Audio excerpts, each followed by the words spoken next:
हम middle class लोगों की सैलरी पूर्णिमा के चांद की तरह होती है। महीने में बस एक बार आती है और धीरे धीरे करके छोटी होते होते मात्र 15 दिनों में गायब हो जाती है। अब चांद तो धीरे धीरे वापस से बढ़ने लगता है, पर हमारा पैसा एक बार खर्च हो गया तो अगले 15 दिनों के लिए उधार, कर्जे या बच्ची कुची सेविंग से निकालना पड़ता है। पर क्या कोई ऐसा तरीका है कि ये पैसा धीरे धीरे घटने की बजाय बढ़ता चला जाए और बढ़ते बढ़ते इतना हो जाए कि हमारी सारी जरूरतें पूरी करके हमें अर्ली रिटायरमेंट और फाइनेंशियल फ्रीडम दिला दे। देखो, वॉरेन बफेट का कहना है कि अगर आपको लाइफ में अमीर बनना है, सक्सेसफुल बनना है, तो आपको कुछ बाकी लोगों से ज्यादा स्मार्ट नहीं, बस बाकी लोगों से ज्यादा डिसिप्लिन्ड होना है। यानी थोड़ा थोड़ा पैसा खर्च करने की बजाय अगर आप इन्वेस्ट करने पर ध्यान दो तो कुछ ही सालों में जो आपको अमीर बना देगा वो है पावर ऑफ कंपाउंडिंग। और ऋषभ और आकाश के साथ भी कुछ ऐसा ही हुआ। तो शौर्य, ऋषभ और आकाश तीन दोस्त रायपुर से मुंबई आए। आंखों में नौकरी के अलग अलग सपने लिए। तीनों के पास अच्छी इंजीनियरिंग की डिग्री थी और साथ ही अमीर होने का सपना भी। ऋषभ का शुरू से रियल एस्टेट की तरफ इंटरेस्ट था और आकाश का स्टॉक मार्केट की तरफ। तो वहीं शौर्य सिर्फ अपनी लाइफस्टाइल अच्छी बनाना चाहता था। शौर्य को लाइफ में हर चीज जल्दी चाहिए थी और लकीली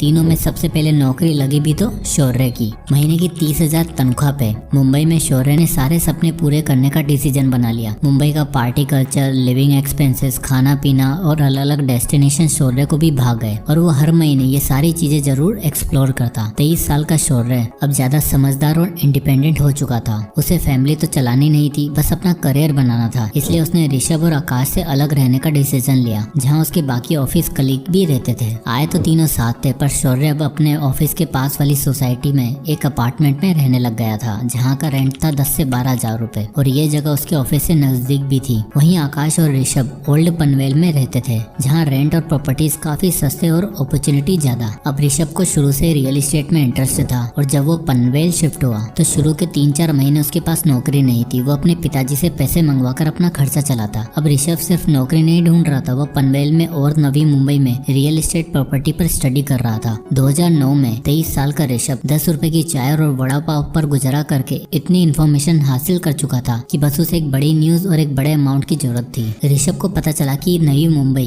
अगले 10-15 सालों में खूब डेवलप होने वाली है। यहाँ मेट्रो आने वाली है और ये ओल्ड पनवेल भी नवी मुंबई के डेवलपिंग हिस्सों में आने वाला है। तो ऋषभ ने एक रियल एस्टेट कंपनी में नौकरी पकड़ी, जहां उसकी तनख्वाह बहुत कम थी, मात्र 15,000 रुपए, पर इन्फॉर्मेशन का भंडार था। सडनली ऋषभ को पनवेल में एक ऐसी प्रॉपर्टी मिल गई जहां कंस्ट्रक्शन शुरू होने वाला था और वहां लैंड अलॉट हो रहे थे। ऋषभ ने अपने पापा को फोन करके 15 लाख रुपए इस प्रॉपर्टी में इन्वेस्ट करने के लिए कहा और ये वादा किया कि 10 साल के अंदर अंदर यहाँ डेवलपमेंट होने वाला है और हम इसी 3-4 प्रॉपर्टी खरीद के पूरी तरीके से फाइनेंशियली फ्री हो जाएंगे। अब एक इंडियन फादर कहाँ मानने वाले थे, पर कैसे भी करके ऋषभ ने उन्हें कन्विंस किया और 15 लाख रुपए डलवा लिए। साल 2011 में वो प्रॉपर्टी बनकर तैयार हो गई। उसके साथ ही वहाँ शॉपिंग कॉम्प्लेक्स, हॉस्पिटल, स्कूल बना। ऋषभ ने वो प्रॉपर्टी रेंट पर डाली और 2% का रेंटल यील्ड निकाला। अब ऋषभ की प्रॉपर्टी का दाम बढ़ते जा रहा था और शुरुआती 5 सालों में उसकी प्रॉपर्टी ने रंग दिखाना शुरू कर दिया और 5 साल में उसकी प्रॉपर्टी की वैल्यू 30,17,000 हो चुकी थी और उसे मंथली 60,000 रुपए रेंट आने लग गया था।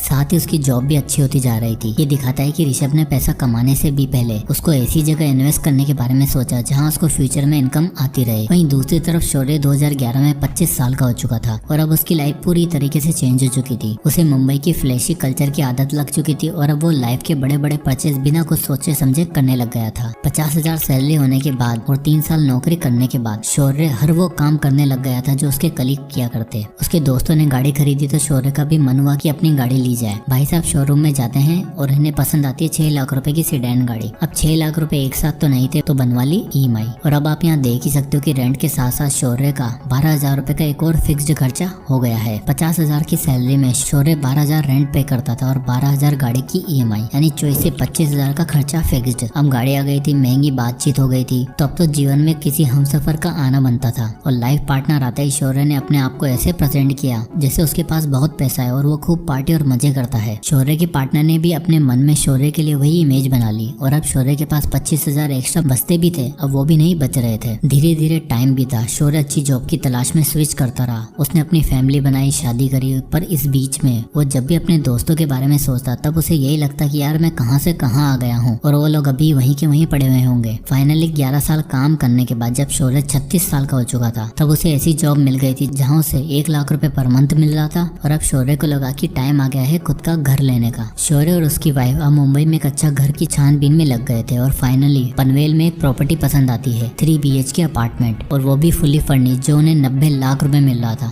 अब 1 लाख की सैलरी वाला आदमी, चलो दोनों मियाँ बीवी की कंबाइंड इनकम 2 लाख भी मान लो, तो 90 लाख तो एक साथ अफोर्ड कर नहीं सकते थे। इसलिए उन्होंने 20 लाख की सेविंग से डाउन पेमेंट करी और बचे 70 लाख की EMI बनवा ली। अब आप यहाँ देख ही सकते हो कि लगभग 58,000 पर मंथ की EMI पे उन्होंने फाइनली अपना ड्रीम हाउस ले ही लिया। सारा पेपर वर्क और लोन प्रोसीजर कंप्लीट होने के बाद जब प्रॉपर्टी ओनर का खुलासा हुआ तो शौर्य के होश ही उड़ गए। असल में जिस नवी मुंबई में शौर्य ने प्रॉपर्टी खरीदी थी वो ऋषभ की ही प्रॉपर्टी थी, एग्जैक्टली वही प्रॉपर्टी जो उसने 2011 में 15 लाख रुपए की खरीदी थी। और अब आप यहाँ देख ही सकते हो कि 11 साल बाद यानी 2022 में जब वो अपनी प्रॉपर्टी बेचने गया तब उसकी वैल्यू 69,78,000 रुपए हो चुकी थी और उसने शौर्य को वही फ्लैट 90 लाख रुपए में बेचा। दरअसल ये परिवर्तन इसलिए हो पाया क्योंकि 2011 में दिखने वाला पनवेल अब 2022 में कुछ ऐसा दिखता था जहाँ सब कुछ पूरी तरीके से डेवलप्ड हो चुका था। ऋषभ ने जो स्पेकुलेट करके प्रॉपर्टी का दाव खेला था वो बिल्कुल सही बैठा और अपनी नौकरी के साथ और कमाई हुई अर्निंग्स को वापस रियल एस्टेट में इन्वेस्ट करते करते अब उसके पास नवी मुंबई में 4 प्रॉपर्टीज थी, जिसमें से एक खरीदी शौर्य ने। तो जैसे ही शौर्य ने ऋषभ को देखा वो हैरान हो गया और ऋषभ ने उससे मिलने के बाद बताया कि भाई मैंने इन 13 सालों में 4 प्रॉपर्टी खरीद ली है। दरअसल मैं नवी मुंबई में तब इन्वेस्ट किया था जब वो डेवलप हो रही थी और रियल एस्टेट इकलौती ऐसी चीज है जो इन्फ्लेशन के दायरे में इतनी नहीं आती, उल्टा इन्फ्लेशन के साथ साथ रियल एस्टेट भी ग्रो होता है और साथ ही बढ़ती प्रॉपर्टी के रेट्स भी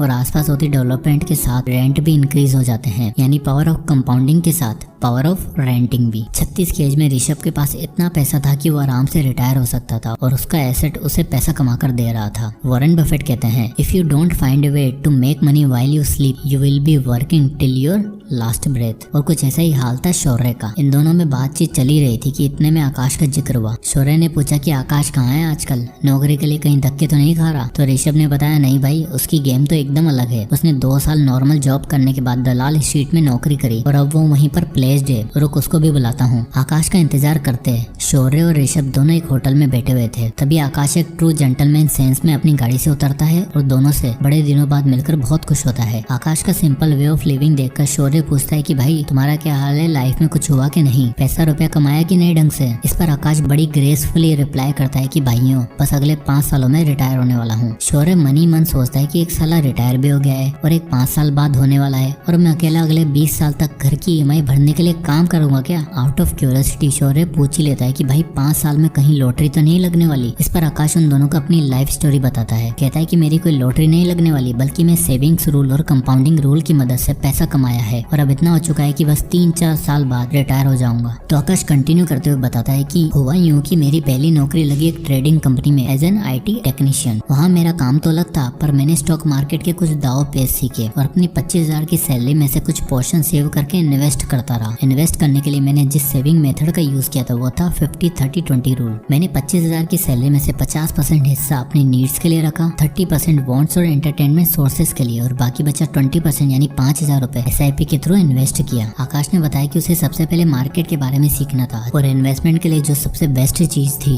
वो था इंडेक्स फंड। इसलिए उसने 5,000 रुपए इंडेक्स फंड में SIP करने का फैसला लिया। इंडिया में निफ्टी 50 इंडेक्स फंड सालाना 10 से 12% का रिटर्न देता है और स्टॉक इस बीच में कैसे परफॉर्म करते हैं आकाश ने अच्छे से सीख लिया था। 5 साल इन्वेस्ट करने के बाद और स्टॉक मार्केट के बारे में सीखने के बाद आकाश को समझ आ चुका था कि अब अगर पैसा कमाना है और अर्ली रिटायरमेंट चाहिए तो अपना बिजनेस बिल्ड करने के साथ साथ इन्वेस्टिंग शुरू करनी होगी। आकाश अब अपनी जॉब के साथ साथ फ्रीलांस फाइनेंशियल असिस्टेंट भी दिया करता था। 28 की उम्र में जहां लोगों को समझ नहीं आता कि UPSC की पढ़ाई करें या नौकरी करें, वहीं आकाश 3 काम करके पैसा कमा रहा था और महीने का 1 से 1.25 लाख रुपए अर्न कर रहा था। इसके बाद आकाश ने बताया कि सबसे पहले मैंने जो 5 साल SIP से पैसे बनाए थे उसको मैंने विड्रॉ किया। उसने बताया कि 5 सालों में उसने निफ्टी 50 इंडेक्स फंड जो उन्हें एवरेज सालाना 10 से 12% का रिटर्न दे रहा था, वहाँ से उसके 5,000 रुपए 10% के स्टेप अप से 5 सालों में 4,92,000 रुपए बन चुके थे। इन 4,92,000 में से उसने 8,000 एक्स्ट्रा ऐड किए और सबसे पहले 5 लाख रुपए की लमसम इन्वेस्टमेंट करी स्टॉक्स में। इस स्टॉक पोर्टफोलियो में उसे 17% का एवरेज रिटर्न मिल रहा था और आप 10 साल बाद देख ही सकते हो उसके पास कितना पैसा हो चुका होगा, 24 लाख रुपए। पर आकाश जानता था कि अर्ली रिटायरमेंट के लिए सिर्फ इतना काफी नहीं था, इसलिए उसने निफ्टी 50 इंडेक्स फंड में फिर से SIP करने का फैसला किया, पर इस बार 5,000 की नहीं बल्कि एक तगड़े अमाउंट की। आकाश चाहता था कि वो मात्र 10 से 12 साल में 1 से 1.5 करोड़ के अमाउंट को सिक्योर करने के बाद रिटायर रिटायर हो जाएगा, जिसके लिए उसने डिसाइड किया कि हर महीने वो 1,20,000 की इनकम में से 30,000 पर मंथ इन्वेस्ट करेगा और 732 रूल कंपाउंडिंग का यूज करेगा। तो ये 732 रूल ऑफ कंपाउंडिंग कहता है कि अगर आप एक सर्टेन अमाउंट हर साल 10% से इंक्रीज करते हो तो पहले 7 साल में आपके पास 50 लाख रुपए होंगे, फिर अगले 50 लाख मात्र 3 सालों में बन जाएंगे और अगले 50 लाख के लिए सिर्फ 2 साल का और इंतजार करना होगा। आकाश ने वो सर्टेन अमाउंट डिसाइड किया 30,000 रुपए और कैलकुलेशन करी जो कुछ इस तरह आई। यानी आकाश की कैलकुलेशन बिल्कुल सही बैठ रही थी। आप देख ही सकते हो कि 7 साल में 50 लाख, फिर 10वें साल में 1 करोड़ और 12वें साल में 1.5 करोड़। प्लस में जब तक वो रिटायर होता तब तक उसके पास 25 लाख के स्टॉक भी तो था जिससे उसे डिविडेंड भी मिल रहा होगा। पर इस कैलकुलेशन में एक बहुत बड़ी दिक्कत थी। आकाश ने सोचा 1.5 करोड़ रुपए जो 12 साल बाद कैलकुलेशन में शो हो रहे हैं, क्या 12 साल में इन्फ्लेशन के बाद भी इनकी वैल्यू सेम ही रहेगी क्या? तब उसने इंडिया में चल रहे 6% एवरेज इन्फ्लेशन को भी एडजस्ट करा, जिसकी कैलकुलेशन कुछ इस तरह थी। आप यहाँ देख ही सकते हो इन्फ्लेशन एडजस्ट करने के बाद उन 1.5 करोड़ की एक्चुअल वैल्यू मात्र 71 लाख रुपए होगी। तो आकाश को ये समझ आ चुका था कि 30,000 रुपए से तो काम नहीं होने वाला है। उसे अपनी रिटायरमेंट के लिए 1 करोड़ की जरूरत थी जो 30,000 पर मंथ की SIP से अचीव नहीं होने वाला था। इसलिए उसने पहले दिन से 50,000 पर मंथ इन्वेस्ट किया और अब आप रिजल्ट देख ही सकते हो। 732 रूल ऑफ कंपाउंडिंग, उसका 1 करोड़ का टारगेट 12 साल में आराम से अचीव हो जाएगा, वो भी आफ्टर इन्फ्लेशन। यानी अगर तीनों दोस्तों में देखा जाए तो आकाश ने बाकी दोनों को आराम से आउट प्ले कर दिया। चलो ऋषभ को तो रियल एस्टेट में पावर ऑफ कंपाउंडिंग देखने को मिल गई और 36 की एज में वो फाइनेंशियली फ्री भी हो गया। अब देखो रियल एस्टेट में आपको बल्क में कैपिटल चाहिए जो सही टाइम पे ऋषभ के पापा ने डाल दी। पर आकाश की टेक्निक और मल्टीपल इनकम सोर्सेज से पैसा कमाने की अप्रोच सबसे ज्यादा रियलिस्टिक और एप्लीकेबल लगती है, जिसको शौर्य ने कभी समझने की कोशिश ही नहीं करी। अभी 36 की एज में ऋषभ रिटायर हो चुका था और आकाश भी 3-4 साल बाद रिटायरमेंट लेने ही वाला था। पर शौर्य वो तो अभी 20 साल और नौकरी करेगा क्योंकि उसके घर की EMI जो चुकानी है, बच्चे का महंगा स्कूल में एडमिशन करवाया है, उसकी फीस भी भरनी है और जो महंगी लाइफस्टाइल शुरू से बनाई थी उसे मेंटेन भी तो करना है, जिसमें आराम से 1 से 1.5 लाख रुपए खर्च हो ही जाएंगे। ये एक सबसे बड़ा डिफरेंस है रिच और मिडिल क्लास माइंडसेट के लोगों में। मिडिल क्लास माइंडसेट के लोग पैसा आते ही उसे 10 जगह खर्च करने की सोचते हैं। आप में से कितने ऐसे होंगे जिनकी सैलरी आने से पहले एक शॉपिंग लिस्ट रेडी होती है? कमेंट में यस लिखो। वहीं एक रिच माइंडसेट वाला इंसान सोचता है कि कितने सोर्सेज से पैसा कमाया जा सकता है और ले रिटायरमेंट कैसे ली जा सकती है। यानी मिडिल क्लास लोगों के पास होता है power of loans and EMIs जो उन्हें एक दिन बर्बाद कर देता है। वहीं अमीर लोगों के पास होता है पावर ऑफ कंपाउंडिंग जो उन्हें आबाद और फाइनेंशियली फ्री बना देता है। जय हिंद।